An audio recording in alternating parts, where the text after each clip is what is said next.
Assalamualaikum warahmatullahi wabarakatuh. Pada kesempatan kali ini, saya akan mencoba memaparkan hasil analisis saya yang berjudul Manajemen Resiko Bencana Tsunami untuk studi kasus pesisir Muncar, Kabupaten Banyuwangi.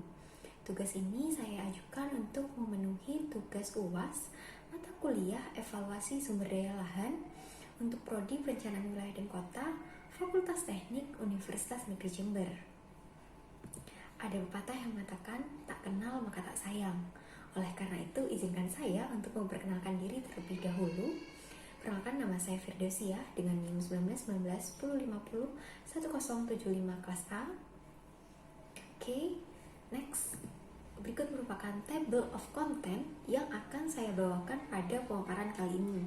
Yang pertama ada identifikasi kawasan, kemudian ada rumusan masalah, kemudian ada juga manajemen risiko tsunami, kemudian ada bagaimana analisa manajemen risiko tersebut, kemudian ada juga alternatif dan juga langkah penanganan dalam menanggulangi bencana tsunami. Oke, kita akan lanjut kepada pembahasan yang pertama, yaitu identifikasi kawasan. Bisa dilihat pada slide, ini merupakan peta dari Kabupaten Banyuwangi. Secara geografis, Kabupaten Banyuwangi sendiri terletak di ujung timur Pulau Jawa. Tepatnya berada pada koordinat antara 7 derajat 45 menit 15 detik sampai 8 derajat 43 menit 2 detik lintang selatan dan juga 113 derajat 38 menit 10 detik bujur timur. Kabupaten Banyuwangi sendiri ini memiliki panjang garis pantai yang cukup panjang, yaitu mencapai 175,8 km. Di mana garis pantai ini merupakan daerah yang sangat tinggi akan potensi perikanan lautnya. Oke, kita akan lanjut ke pembahasan di Pantai Muncar. Untuk Pantai Muncar sendiri ini berada di tengah-tengah Kabupaten Banyuwangi. Pantai Muncar sendiri berada di Desa Kedungrejo, Kecamatan Muncar, di mana daerah ini secara geomorfologi berada di daerah teluk dengan topografi yang di sekitarnya daerahnya berbukit, sehingga termasuk kawasan yang berpotensi akan tsunami. Oke, next. Kita akan lanjut ke pembahasan selanjutnya, yaitu daerah Pantai Muncar kan geomorfologinya berada di daerah teluk, di mana pertumbuhan permukimannya terkonsentrasi pada daerah topografi datar di kawasan teluk tersebut, di mana permukiman yang berada di beting gisik ini relatif datar sehingga merupakan daerah terbuka yang sangat rentan terhadap hembasan gelombang tsunami, di mana jaraknya antara 200 meter hingga 300 meter dari bibir pantai. Elevasi permukaannya sendiri berkisar 2-3 meter saja. Untuk gelombang tsunami yang akan datang dari arah Teluk Pampang ini akan diakumulasikan daerah dengan topografi datar ini, sehingga daerah permukiman yang ada di pesisir Muncar ini sangat rentan akan terjadinya bencana tsunami. Baik, ini merupakan gambaran dari atas wilayah pesisir Muncar, di mana sebagian pesisirnya sudah terkena dampak dari reklamasi. Untuk reklamasinya sendiri ini digunakan sebagai tambatan untuk perahu para nelayan.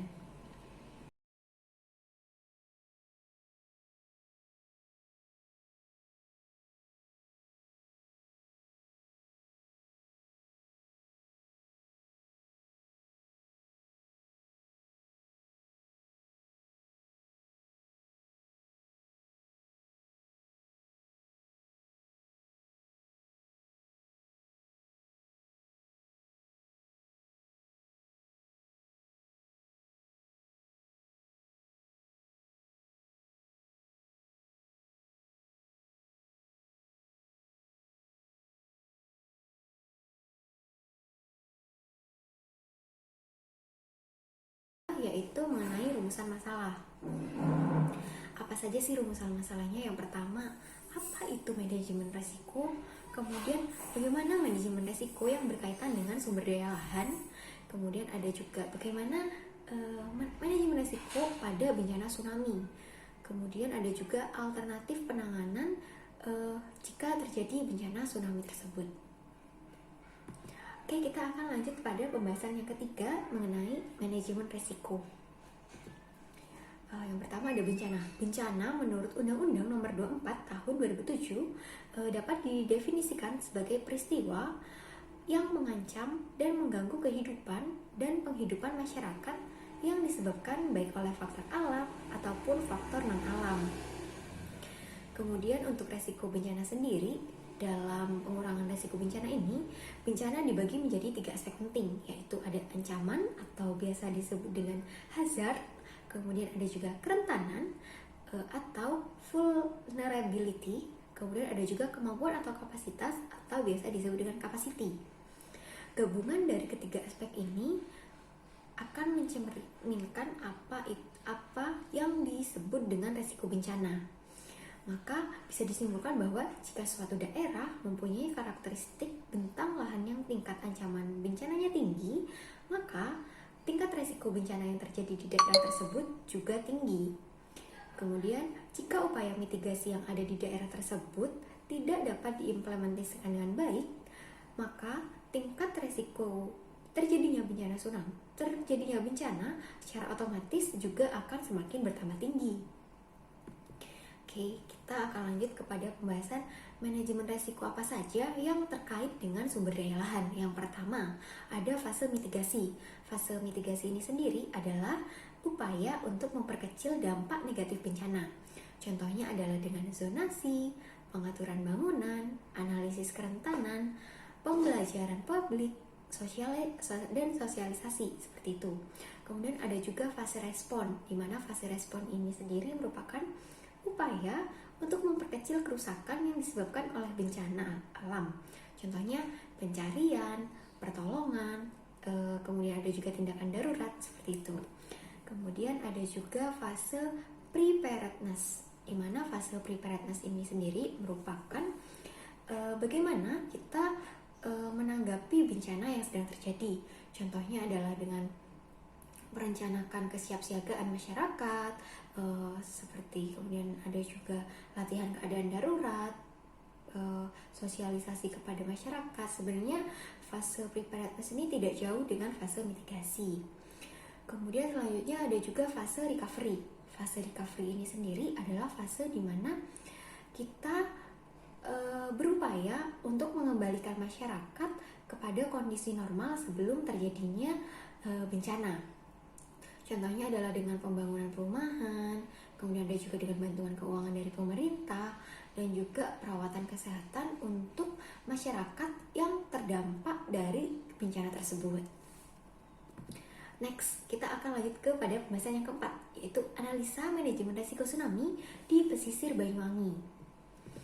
Oke, saya akan mencoba menjelaskan detail tsunami yang ada di Banyuwangi.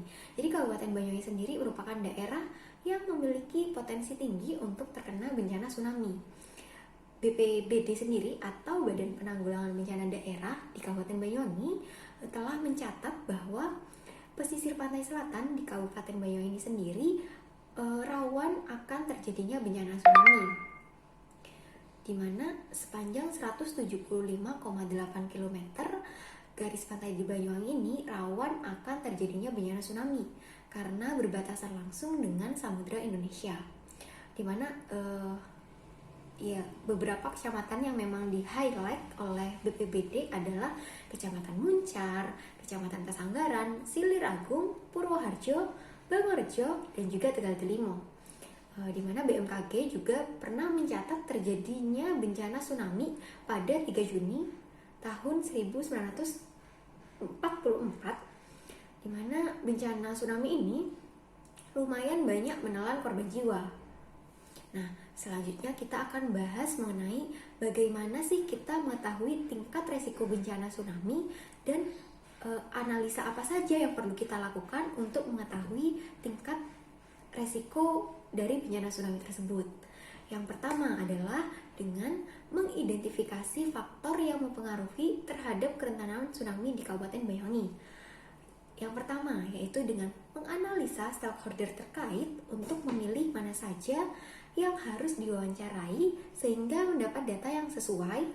Kemudian ada juga pemberian bobot untuk tingkat kepentingan stakeholder mana saja yang berperan penting dalam penentuan zonasi ini.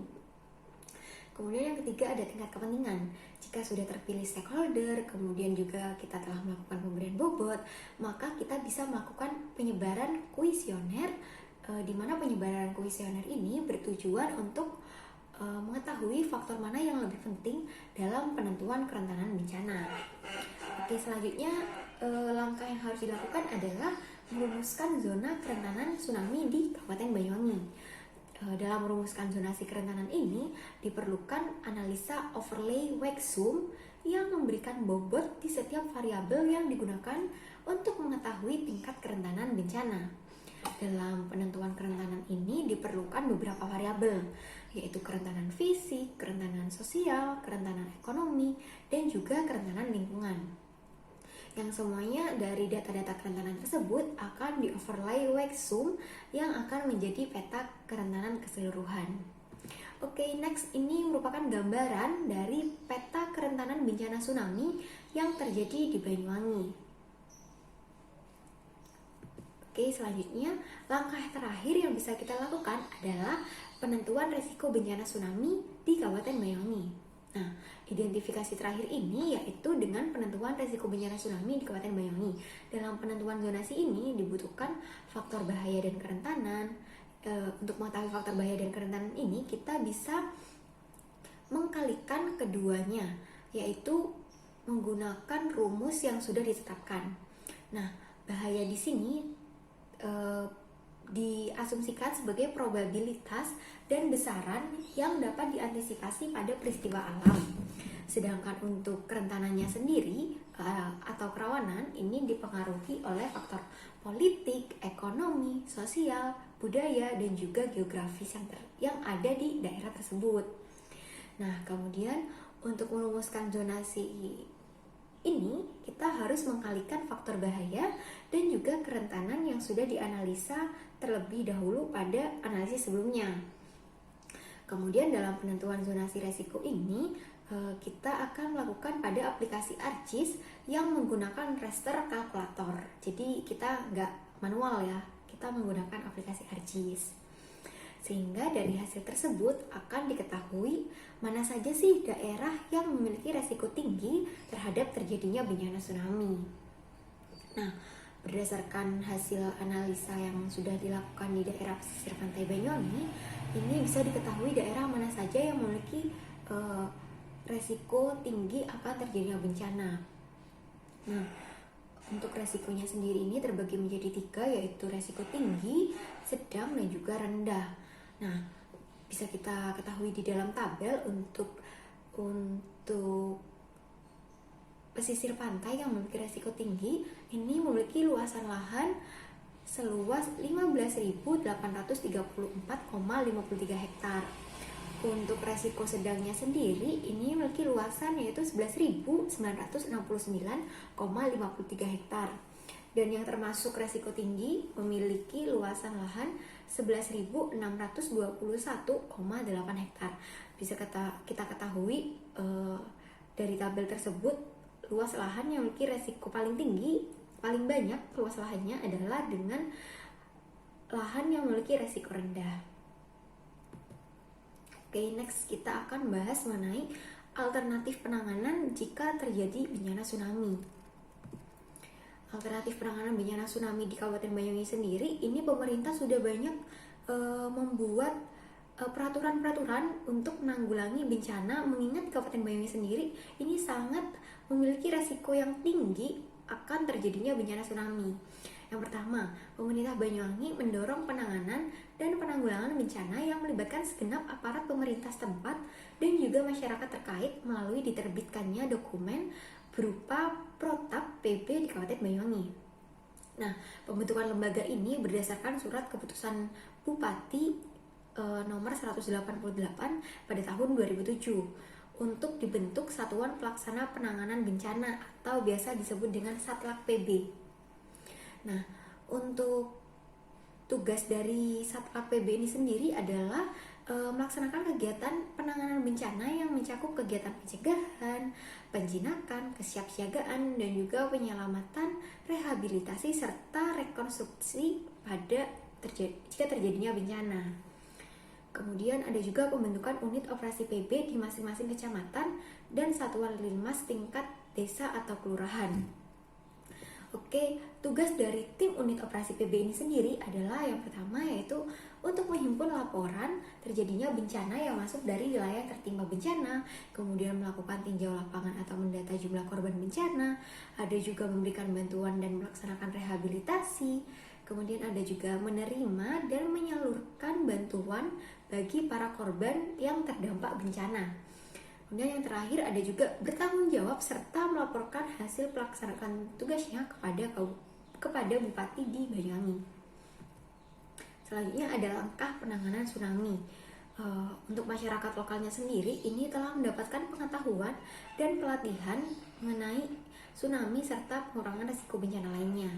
Nah, pendampingan ini diawali dengan kegiatan sosialisasi penanganan kebencanaan, pembentukan kader tangguh, kemudian ada juga workshop evakuasi dan juga pengurangan risiko bencana, serta simulasi evakuasi jika terjadi bencana. Nah, dalam kegiatan simulasi evakuasi ini melibatkan seluruh komponen, baik PMI, rumah sakit, militer, kepolisian, pemerintah kecamatan, perguruan tinggi, dan juga masyarakat setempat pastinya. Oke, mungkin itu saja yang bisa saya sampaikan dalam pemaparan kali ini. Semoga ilmu yang saya sampaikan bisa bermanfaat. Terima kasih.